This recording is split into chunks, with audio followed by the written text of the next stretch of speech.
अस्सलाम वालेकुम my dear students, उम्मीद है कि आप सब ठीक होंगे। आज हमारा लेक्चर नंबर 6 है, चैप्टर नंबर 2 का इशूएंस ऑफ शेयर्स। आज के लेक्चर में हम डिस्कस करेंगे ट्रेजरी स्टॉक क्या होता है और इससे रिलेटेड जो है वो जनरल एंट्रीज हम देखेंगे। सबसे पहले हम देखेंगे what is treasury stock, general entries to record purchase of treasury stock, general entry to record cell of treasury stock और how to record treasury stock in stock holder equity. तो आज के लेक्चर में हम ये सारी चीज़ें जो है वो डिस्कस करेंगे। तो सबसे पहले हम देखते हैं कि ट्रेजरी स्टॉक क्या होता है। Company own shares purchase by company from open market is called treasury stock. बच्चों, कंपनी मार्केट के अंदर अपने शेयर सेल करती है लोगों को, कॉमन स्टॉक, प्रेफर्ड स्टॉक। अगर कंपनी अपने ही शेयर मार्केट से जाके लोगों से ख़रीद ले वापस, क्योंकि कंपनी अगर एक दफ़ा शेयर इशू कर दे तो बच्चों जो कॉमन स्टॉक होता है उसे जो है वो कैंसिल नहीं किया जा सकता। कंपनी जब तक जो है वो चल रही है, कंपनी अपने कॉमन स्टॉक को कैंसिल नहीं कर सकती। तो कंपनी जो है वो क्या कर सकती है, कंपनी मार्केट में जाके अपने ही शेयर दूसरे लोगों से ख़ुद ख़रीद के अपने पास रख लेती है, लेकिन कैंसिल नहीं उसे करती। बाद में अगर कंपनी को ज़रूरत पड़े तो वो उन्हीं शेयर्स को दोबारा से मार्केट में सेल भी कर सकती है। तो बच्चों, इसको हम कहते हैं, अगर कंपनी अपने ही शेयर मार्केट से जाके ख़ुद ख़रीद ले दूसरे लोगों से, तो हम उसको कहते हैं, जो उसने ऑलरेडी इशू किए हुए हैं उसको वो बाय बैक कर ले, उसको हम कहते हैं ट्रेजरी स्टॉक। क्या लिखा हुआ जी, company owns share purchased by company from open market is called treasury stock. Company अपने ही शेयर ओपन मार्केट में जाके दूसरे लोगों से ख़ुद ही ख़रीद ले, उसको हम कहते हैं ट्रेजरी स्टॉक। इसके लिए बच्चों general entry to record purchase of treasury stock. Treasury stock को जब हम परचेज़ करेंगे तो उसके लिए हम क्या एंट्री पास करेंगे बच्चों, ये उसकी जनरल एंट्री है। ट्रेजरी स्टॉक को डेबिट कर देंगे और कैश अकाउंट को क्रेडिट कर देंगे। बिल्कुल सिंपल एंट्री है। ट्रेजरी स्टॉक आ रहा है तो वो डेबिट, कैश जा रहा है तो वो क्रेडिट। और बच्चों अब अगर हम इसी ट्रेजरी स्टॉक को वापस सेल आउट कर दें तो बच्चों हम 3 प्राइजेस पे सेल कर सकते हैं। Sell of treasury stock at cost price, above cost price, below cost price. At cost price का मतलब कि जितने का हमने ख़रीदा उतने का ही सेल कर दिया। अबव कॉस्ट प्राइस मतलब जितने का ख़रीदा उससे ऊपर पे सेल कर दिया। फॉर एग्जांपल $10 का हमने ख़रीदा और 11 में सेल कर दिया तो ये अबव कॉस्ट हो गया। और बिलो कॉस्ट मतलब 10 का ख़रीदा लेकिन 9 में सेल कर दिया तो ये बिलो कॉस्ट होगा। तो अभी देखते हैं बच्चों सेल की एंट्रियाँ इन तीनों केसेस के अंदर कैसे करेंगे। अगर sell of treasury stock at cost price होगा, जो general entry to record cell of treasury stock at cost price, तो बच्चों कॉस्ट प्राइस पे होगा तो बिल्कुल सिंपल है, जो आपने परचेज़ की एंट्री की है उसी को आपने रिवर्स कर देना। कैश डेबिट कर देंगे और ट्रेजरी स्टॉक को क्रेडिट कर देंगे। अब कैश आ रहा है और ट्रेजरी स्टॉक जो है वो हमारे पास से वापस जा रहा है। क्लियर बच्चों, बिल्कुल सिंपल एंट्री है। जो परचेज वाली एंट्री है उसी को हमने क्या कर दिया, रिवर्स कर दिया। अबाउ कास्ट प्राइस, जो अगर हम उसको कास्ट प्राइस से ऊपर पे सेल कर देते हैं तो बच्चों इसमें एडिशनल पेड इन कैपिटल आएगा। यही एंट्री होगी, साथ में एडिशनल पेड इन कैपिटल आ जाएगा।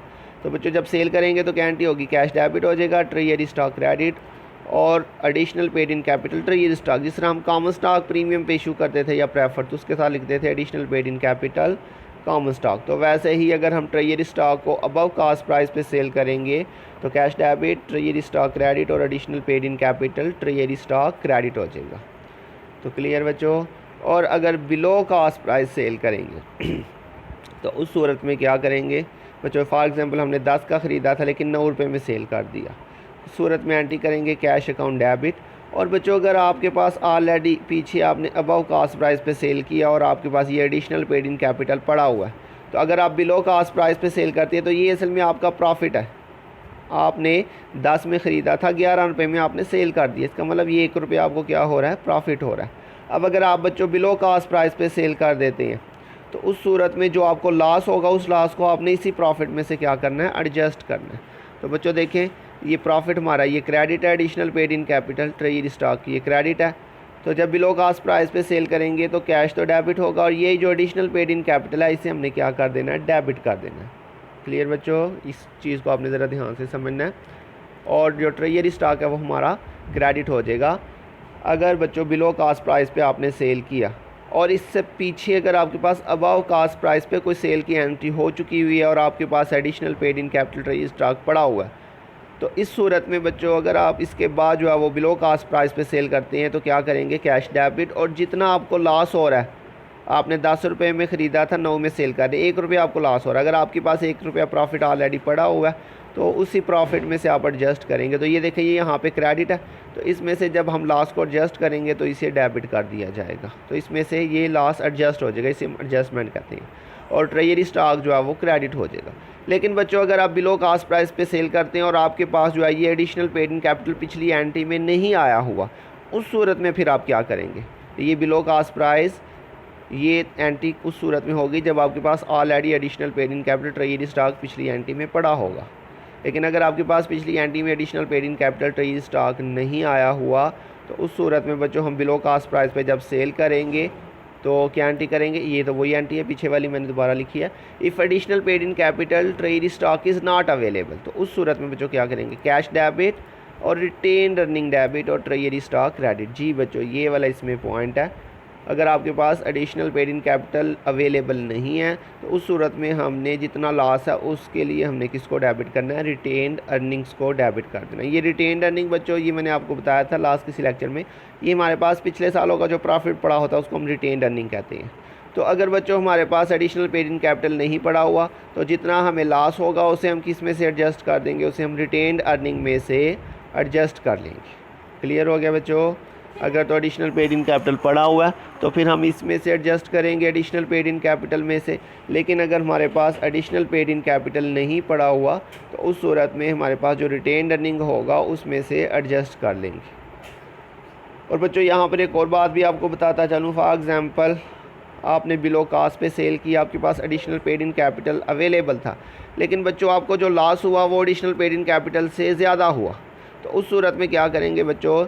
जितना एडिशनल पेड इन कैपिटल में से एडजस्ट होगा उतना इसमें से एडजस्ट करेंगे और बाकी जो बचेगा उसे हम रिटेन्ड अर्निंग में से एडजस्ट कर लेंगे। उस सूरत में क्या एंट्री होगी? मैंने यहाँ पे वो एंट्री लिखी नहीं वैसे, तो अगर ऐसी सूरत हो जिसमें एडिशनल पेड इन कैपिटल तो हो लेकिन वो इतना ना हो जिसमें से सारा लॉस एडजस्ट हो सके, तो उस सूरत में हम एंट्री करेंगे कैश डेबिट। जितना एडिशनल पेड इन कैपिटल में से एडजस्ट हो उसके लिए हम करेंगे cash debit, additional paid in capital debit, और जो एडिशनल पेड इन कैपिटल के अलावा लॉस बच जाएगा उसके लिए हम डेबिट कर देंगे रिटेन्ड अर्निंग और ट्रेजरी स्टॉक क्रेडिट। तो यहाँ पे तीन चीज़ें डेबिट होंगी, cash debit, additional paid in capital debit, retained earning debit और ट्रेजरी स्टॉक क्रेडिट। लेकिन ये उस सूरत में मैं बता रहा हूँ जब एडिशनल पेड इन कैपिटल तो हो लेकिन इतना ना हो कि उसमें से सारा लॉस जो है वो एडजस्ट किया जा सके। तो ये बच्चों आपकी जनरल एंट्रीज थी।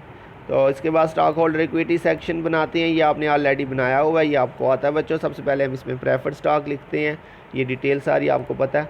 उसके बाद एडिशनल पेड इन कैपिटल इसका लिखते हैं, फिर कॉमन स्टॉक, और फिर उसके बाद बच्चों उसका additional paid in capital. Total paid in capital आ जाता है बच्चों, इसमें हम रिटेन अर्निंग को प्लस करते थे तो हमारे पास टोटल स्टॉक होल्डर इक्विटी आ जाता था।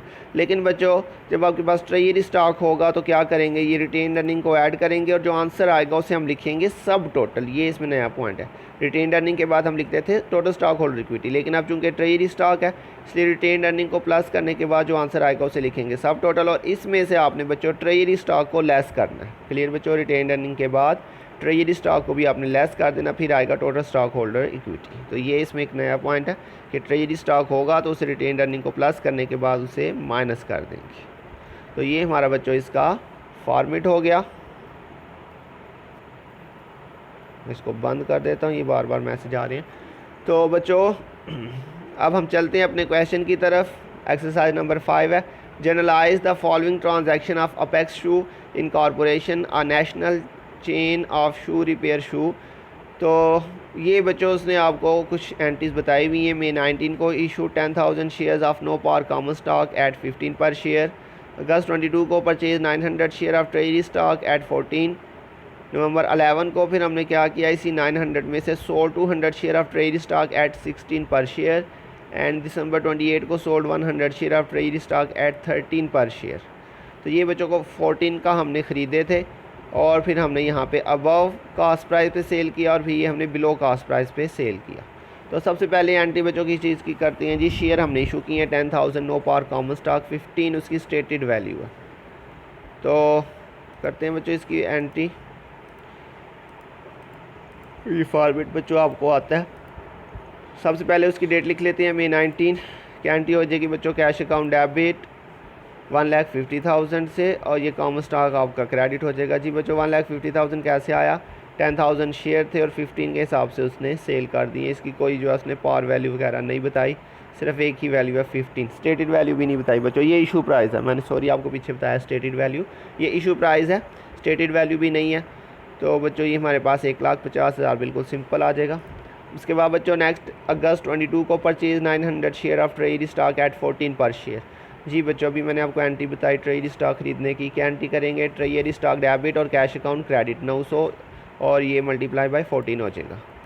इसकी डेट आ जाएगी बच्चों 22 और ट्रेजरी स्टॉक डेबिट और कैश अकाउंट क्रेडिट 900 और ये इंटू 14 किया तो हमने ये 12,600 आ जाएगा। ये दोनों साइड पे सेम अमाउंट आएगी। उसके बाद बच्चों नेक्स्ट आपके पास है नवंबर 11 को sold 200 shares of treasury stock eight 16 पर शेयर। अब बच्चों हमने ये अबव कास्ट प्राइस पे सेल किया, 14 का ख़रीदा था, 16 में हमने सेल कर दिया 200 शेयर्स। क्या एंट्री होगी बच्चों, कैश डेबिट हो जाएगा, ट्रेजरी स्टॉक क्रेडिट और additional paid in capital treasury stock भी इसमें क्रेडिट होगा।